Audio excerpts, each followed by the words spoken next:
In the 21st century, few maritime incidents have been as significant as these submarine accidents, the most substantial since 2000. What caused these tragedies? Who's accountable? Let's uncover the truth behind those fateful days. K141 Kursk, Russia, the 12th of August, 2000. In the deep Barents Sea, the K141 Kursk, a strong Russian submarine, was doing Navy stuff with 30 other ships. They named it Summer X. The Kursk was preparing to launch fake torpedoes, like a massive underwater game. But then, boom. A giant explosion happened inside the Kursk. It was scary and everyone was in trouble. All 118 crew members were in huge danger.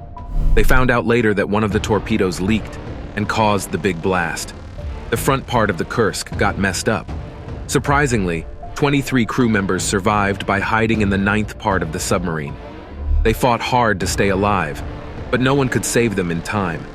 They ran out of air and couldn't hold on. Now, at the bottom of the cold sea, the K141 Kursk and its crew rest forever. It's a sad story of bravery and loss that people will always remember.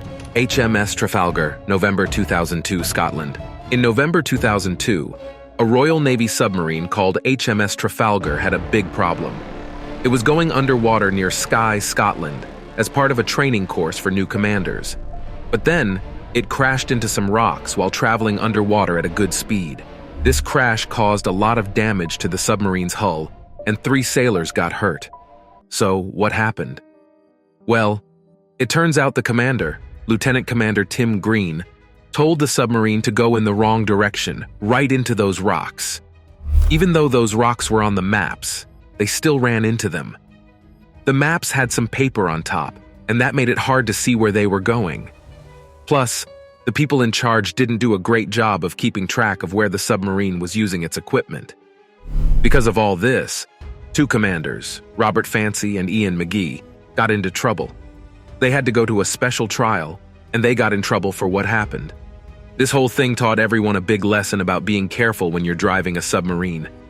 It showed how important it is to follow all the rules and make sure everyone knows what they're doing. Ming, 361, China, April 2003. Back in April 2003, there was a submarine called the Great Wall, Ming 361. It was one of those diesel-electric submarines in China's Navy. They were doing some exercises in the Yellow Sea, which is between Korea and Shandong province. But something terrible happened. The submarine had a problem with its diesel engines. This made the air inside the submarine lose all its oxygen fast. And sadly, all 70 crew members on board couldn't breathe because of this. After this terrible incident, the submarine stayed above water for about 10 days, but it couldn't do much. Then, on April 25, 2003, Chinese fishermen found the submarine. It was half in the water and half out. They realized what it was and brought it back to its home port in Qingdao so that people could figure out what went wrong. It was a really sad and tragic event. AS28 Russia, August 2005. Let's go back to August 5, 2005, when something really tense happened. There was a Russian submarine called the AS28, and it was doing some stuff in the water near the Kamchatka Peninsula. But then, it got all tangled up in either a fishing net or some underwater cables like antennas. It was deep down, about 190 meters below the surface, and that was a big problem. Inside the submarine, there were 7 crew members, and they were running out of air to breathe. It was super dangerous for them. But here's where things get amazing. People from different countries came together really fast to help. The Royal Navy from the United Kingdom sent a team with a special robot called Scorpio Remotely Operated Vehicle, ROV. They used this robot to carefully untangle the submarine from the net or cables that had trapped it.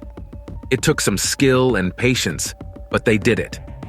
Finally, the submarine could go back up to the surface and the crew members were safe. It was a big team effort, and everyone was relieved that the rescue mission worked out. USS Minneapolis, St Paul, Minnesota, December 2006.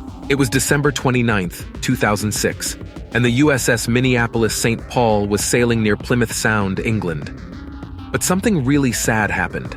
Big waves rocked the ship, and 4 crew members were thrown overboard. This accident ended up taking the lives of two brave sailors, Senior Chief Thomas Higgins and sonar technician Second Class Michael Holtz. After the accident, they wanted to find out what went wrong. They did a kind of investigation to figure out what caused the accident and who might be responsible. They found that Commander Edwin Ruff, who was in charge when it happened, could have done things differently to prevent it. So, he got a letter of reprimand as a form of punishment. Because of what happened, Commander Edwin Ruff was moved to a job on land in Norfolk, Virginia. It was a tough situation, and the accident was really sad because it could have been avoided. K142 Nerpa, Russia, November 2008. In the Pacific Ocean, the Russian submarine K142 Nerpa faced a terrible accident. This submarine was part of the Akula class and was powered by nuclear energy. There were 208 people on board, but tragedy struck, and 20 of them lost their lives. So what went wrong? Well, it happened because of a mistake. The firefighting system on the Nerpa accidentally turned on and released a gas called Freon into the air. This gas made it hard for the crew members to breathe, and they couldn't use their breathing kits in time. It was a really serious situation, and the rest of the crew didn't even know how bad it was until loud sirens started blaring, warning them about the gas. Sadly, in this accident, 6 crew members and 14 civilian workers lost their lives, and 21 others got hurt. They rushed the injured ones to a military hospital in Vladivostok to get help. After the accident, Russia decided to lease the submarine to India in December 2011, and it's still in use there under the name INS Chakra as part of the Indian Navy's fleet. It was a very sad and serious event. USS Montpelier USA, October 2012. On a day in October 2012, something unexpected happened at sea. The USS Montpelier, a submarine, and the Aegis cruiser USS San Jacinto bumped into each other during a training exercise off the coast of northeastern Florida. Surprisingly, this collision took place while the submarine was underwater, but luckily, no one got hurt on either ship. So what caused this accident? Well, it turned out to be a human mistake.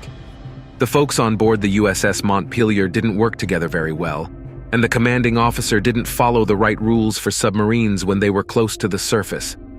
When they looked into it more, they found that the people in charge of training and overseeing these ships might also have had something to do with it.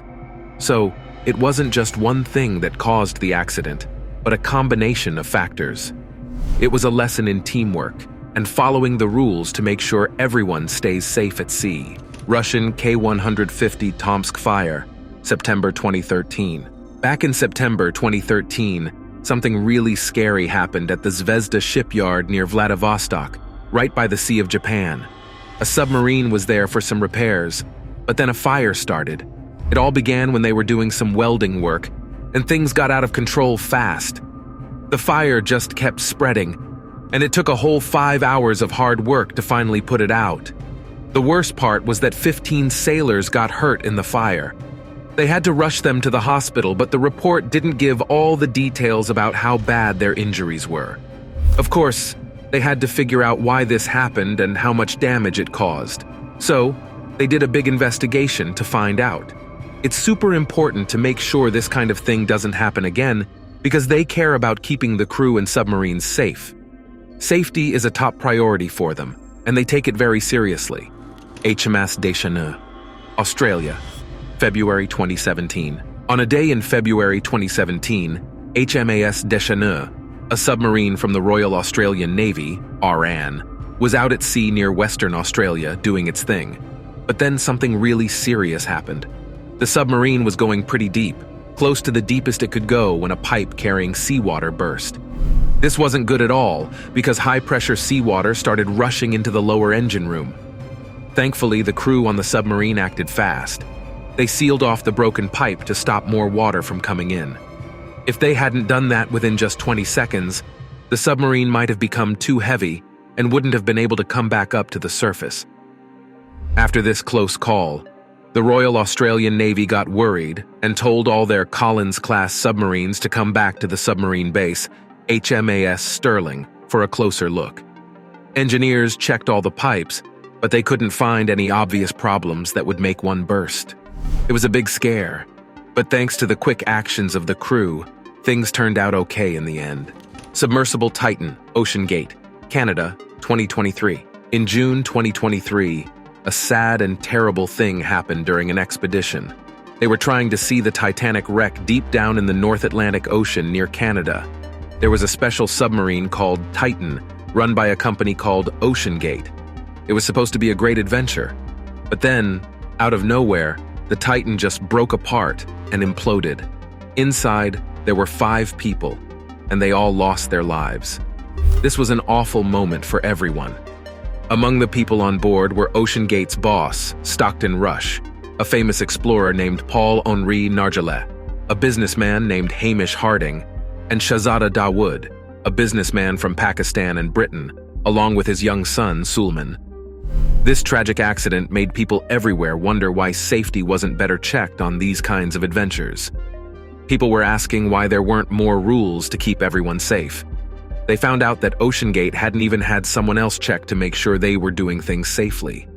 Some experts said that even the tiniest mistake could be really dangerous in these deep-sea journeys. It was a sad day that made everyone think about how risky it can be to explore the deep ocean. Submersible missions, particularly in deep-sea exploration, carry inherent risks, and this incident serves as a somber reminder of the challenges involved in exploring the depths of the ocean. Safety measures and meticulous protocols are crucial in such endeavors to protect the lives of those involved and to ensure the success of explorations. The memory of those who lost their lives during this expedition will be honored as the ocean exploration community strives for enhanced safety and advancements in submersible technology. Well, that is all for today's video. If you found this video informative, please consider liking and subscribing to our YouTube channel for more thought-provoking content. Don't forget to leave your comments and suggestions down below. Thank you for watching, and we'll see you in the next video.